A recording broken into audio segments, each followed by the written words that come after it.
Bonjour à tous. Aujourd'hui, un sujet d'actualité, d'hyperactualité. Charles Martel. Charles Martel qui était le premier gilet jaune il y a 1200 ans. Charles Martel d'hyperactualité, il était maire du Palais à l'époque, c'est-à-dire Premier ministre. Et je vais vous expliquer dans cette vidéo en quoi il est un modèle, en quoi sa politique est là, et doit être menée en France et en quoi sa politique était la bonne. Ne me parlez pas de Macron. Macron, dans 2 ans, on aura oublié qui c'était. Il est aujourd'hui à 10% d'intention de vote dans les sondages, il ne sera même pas candidat à sa réélection. Je suis sûr que 99% des Français ne savent même pas qui était le prédécesseur de l'actuel Premier ministre. Donc ces gens-là sont complètement de passage, ils ne sont pas d'actualité. Par contre, Charles Martel, lui, il est d'hyperactualité. C'est ce que nous allons voir aujourd'hui, c'est parti.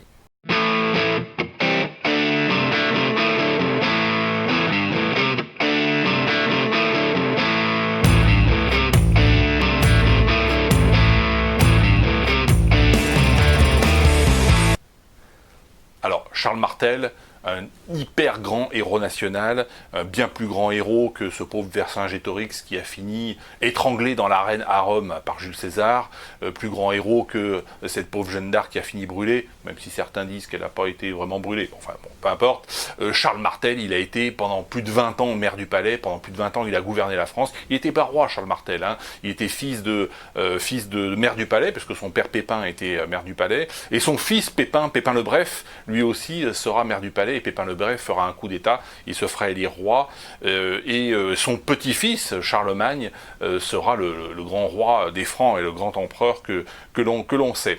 Mais Charles Martel est un très très grand de grand, pendant plus de 20 ans, il a gouverné la France, notre pays, et c'est une référence politique absolue. Charles Martel, c'était un franc de 2 mètres, qui combattait, qui a vaincu, vous le savez, les Arabes à Poitiers. Voilà, la politique, c'est une Francis de 40 kilos, un coup de hache dans la gueule, ça doit faire mal. En fait, ça doit même pas faire mal parce qu'on doit pas sentir le coup passer. Vous avez dans cette politique encore une fois une politique qui n'est pas une politique, contrairement à Saint-Louis ou à d'autres monarques, une politique de conquête ou une politique de croisade, c'est une politique vraiment de défense du territoire national, de défense de ce qu'était l'identité franque. Et aujourd'hui, eh bien, je me sens politiquement beaucoup plus proche d'un Charles Martel que tout le ramassis de merde de classe politique que nous avons actuellement. Naturellement, les Macron et compagnie, je l'ai dit, dans 2-3 ans, on n'en parlera plus. Il y a 1200 ans, Charles Martel gouvernait ce pays et sa politique est toujours éminemment d'actualité parce que c'est une politique, encore une fois, fondamentalement identitaire et c'est ce dont nous avons besoin aujourd'hui. Dans le monde chinois, comme dans le monde arabo-musulman, comme dans le monde indien, on se réfère également à des personnages qui datent du 7e siècle ou du 8e siècle parce qu'encore une fois, ils ont lancé les différentes civilisations qui sont les nôtres. C'est en cela qu'ils sont totalement d'actualité, et nous ne devons pas nous être en décalage par rapport à cela. Alors encore une fois, il ne s'agit pas de revenir au Moyen-Âge, on ne va pas revenir, je ne vais pas me mettre une armure et me transformer en franc du Moyen-Âge, mais la philosophie politique, le projet politique, l'objectif politique, qui est un projet de reconquête, qui est un projet, encore une fois, d'identité, et qui n'est pas un projet, encore une fois, de type croisade. Saint-Louis, il est mort sous les remparts de Tunis. Qu'est-ce qu'il foutait à Tunis? Et quand j'ai critiqué, dans une des vidéos, dans la vidéo Macron dégage, j'avais critiqué la monarchie de type Louis XIV, c'est-à-dire la monarchie où les rois étaient avec des perruques maquillées, avec des rubans, et Louis XIV, c'était le roi qui danse, c'est le roi qui dansait, le roi soleil, c'est ça que je critiquais, c'est cette monarchie complètement dévirilisée, féminisée, où l'on cherche à séduire la noblesse, on cherche à l'amener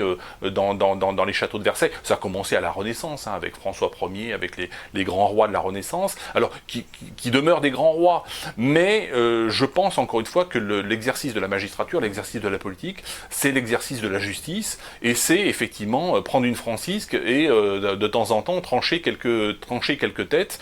Les arabo-musulmans qui sont venus conquérir la France au 7e siècle, au 8e siècle, plutôt au 8e siècle, n'avaient rien à faire ici. De la même manière que nous n'avons rien à faire à Raqqa, aller bombarder l'Irak ou la Syrie. Aujourd'hui, ce n'est pas ma politique, on n'a rien à faire là-bas. Nous avons comme projet de transformer toutes les rues, toutes les avenues, tous les boulevards et l'aéroport Charles de Gaulle en Charles Martel.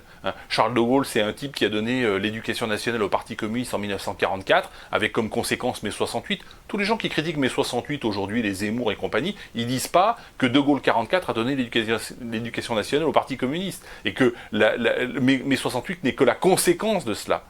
De Gaulle en 58 qui a finalement donné, alors que l'armée française avait vaincu le FLN en Algérie, qui a donné les clés de l'Algérie au FLN, et qui a laissé les Français d'Algérie et les pieds noirs se laisser égorger, et qui les a désarmés. J'ai déjà dit ça. Donc De Gaulle n'est absolument pas une référence.